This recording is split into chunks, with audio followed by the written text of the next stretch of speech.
পিঠেগুলো কিন্তু খুব সুন্দরভাবে দেখুন হয়ে গেছে, আর দেখতে এত সুন্দর হয়েছে পিঠেগুলো, দেখুন কি দারুণ লাগছে।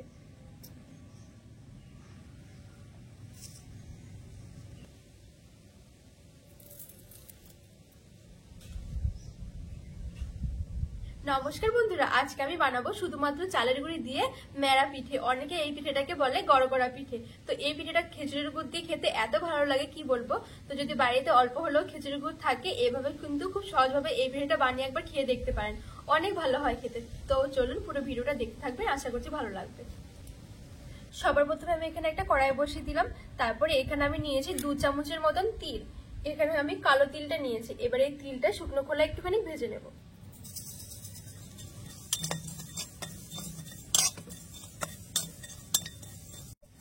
একদম কম আছে আমি তিলটা ভেজে নিয়েছি, আর এখন কিন্তু খুব সুন্দর একটা গন্ধ বেরিয়েছে তিলটা থেকে।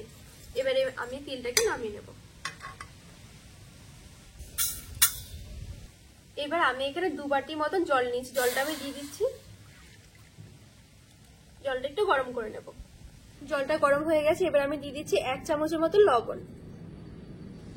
এইবার আমি এখানে 1 বাটি মতো নারকেল কোড়া নিয়েছি। এই পিঠেটার মধ্যে কিন্তু অবশ্যই নারকেল কোড়াটা দিতে হবে, তাহলে কিন্তু পিঠেটা বেশি ভালো লাগবে খেতে। তো নারকেল কোড়াটা আমি এবার দিয়ে দিচ্ছি। এবার নারকেল কোড়াটা শুধু একটুখানি সেদ্ধ করে নেব।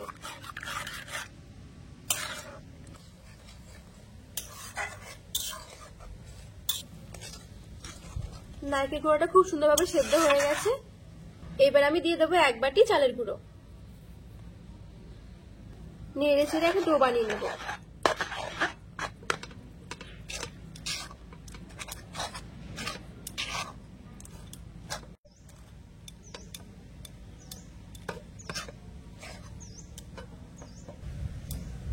খুব সুন্দরভাবে কিন্তু সবকিছুর সাথে মিশে গেছে চালের গুঁড়োটা। এবার আমি নামিয়ে একটুখানি ঠান্ডা করে নেব।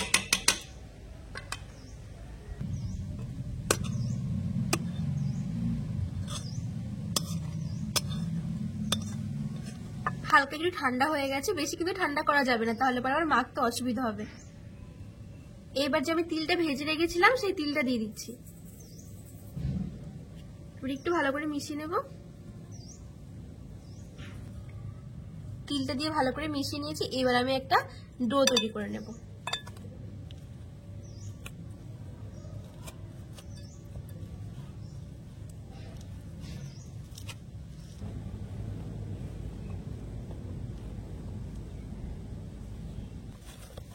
খুব সুন্দর করে কিন্তু আমি ডোটা মেখে নিয়েছি। হাতের মধ্যে যদি ডোটা মাখার সময় লেগে যায় তাহলে অল্প জল ধরে ধরে কিন্তু মেখে নিতে হবে। এবার আমি এখান থেকে অল্প অল্প করে ডো নিয়ে নিচ্ছি।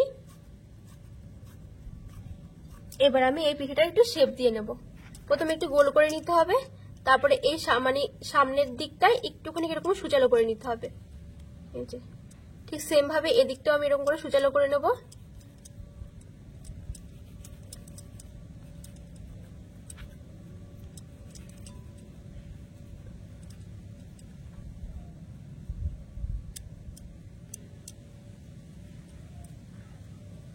এটা এখানে কিন্তু আমার একটা পিঠে হয়ে গেছে। এই পিঠেগুলো আমি সবগুলো এরকম করে বানিয়ে নেব। এই পিঠেটাকে অনেকে কিন্তু আবার বলে গড়গড়া পিঠে।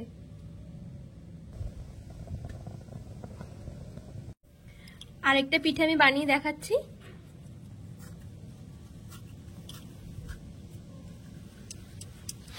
প্রথমে একটু গোল করে নিতে হবে, তারপরে একটু সামনের দিকে এরকম করে একটু সুচালো করে দেব।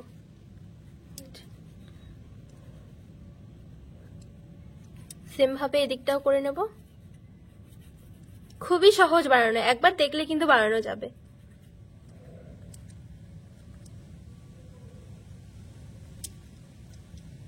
এই যে আরেকটা পিঠে আমার কিন্তু হয়ে গেছে।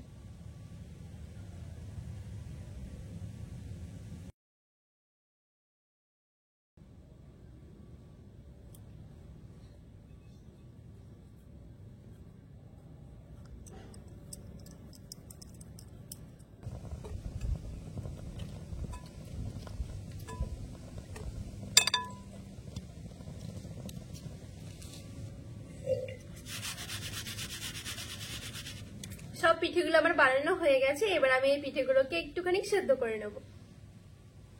এবার আমি এখানে একটা ডেকচির মধ্যে কিছুটা জল নিয়ে নিয়েছি।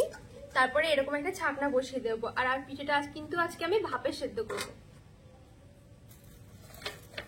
এবার আমি পিঠেগুলো দিয়ে দেবো।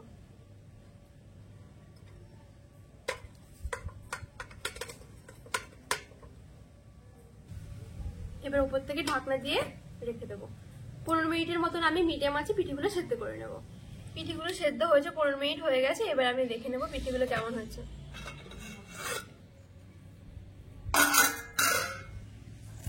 পিঠেগুলো কিন্তু খুব সুন্দরভাবে দেখুন হয়ে গেছে, আর দেখতে এত সুন্দর হয়েছে পিঠেগুলো, দেখুন কি দারুণ লাগছে।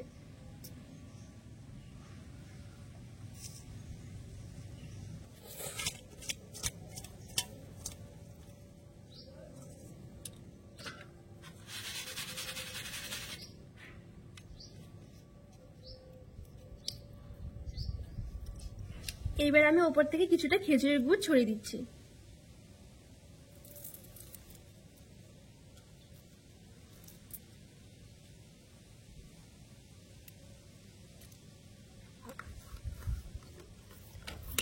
এবার আমি মাঝখানে একটা বাটি বসিয়ে আরো কিছুটা খেজুরের গুড় দিয়ে দেবো।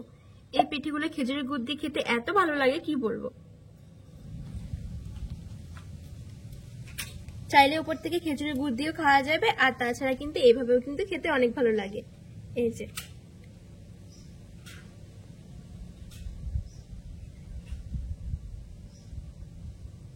কত সুন্দর লাগছে পিঠেগুলো দেখতে, দেখতে যেরকম খেতেও কিন্তু অনেক ভালো লাগে।